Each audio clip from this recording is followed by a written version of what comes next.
Სასამართლომ ის არგუმენტაცია, რაც მოცემული იყო შუამდგომლობაში და რაც გაჟღერებული იქნა ბრალდების ხარჯის მიერ, ასევე სასამართლო პროცესის მიმდინარეობის დროს გაითვალისწინა სრულად და ბრალდების მიმართ აპოეციონების სახით გამოიყენა პატიმრობა.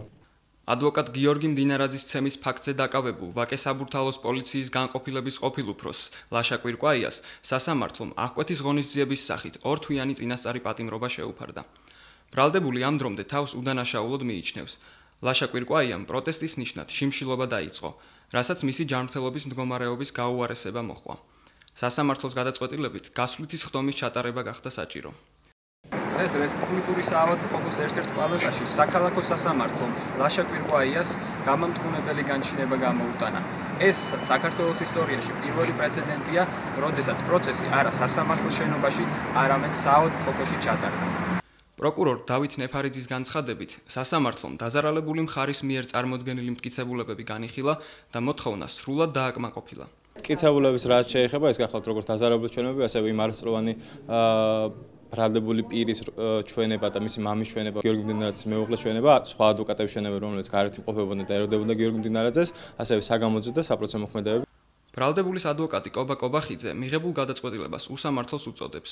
მე გული მწყდება იმაზე, რომ პოლიციელს ასე ექცევიან, რომ შენ არ ახარ ღირსი იმისო, ეუბნებიან, რომ სასამართლომდე ვინმე შენი საქმე გაირკვევა ამ წაკინკლავების ფაქტზე. ამას უნდა განხილვა. განხილვამდე შენ მოდი და ციხეში ჯექიო.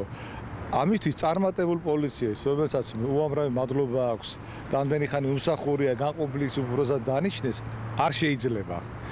იმ ფონზე მით უმეტეს, როცა დაზარალებული ამბობს, რომ მან ინსტინქტურად ყურზე მოკიდა ხელი პოლიციის უფროსს. მიღებული გადაწყვეტილებით თავად დაზარალებული კმაყოფილია.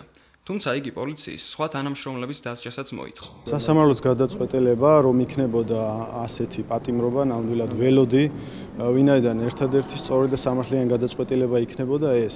სხდომას აგრეთვე ესწრებოდა ადვოკატთა ასოციაციის თავმჯდომარე ზაზა ხატიაშვილი. მოსამართლე იყო ობიექტური, მან ობიექტურად შეაფასა წარმოდგენილი მტკიცებულებები.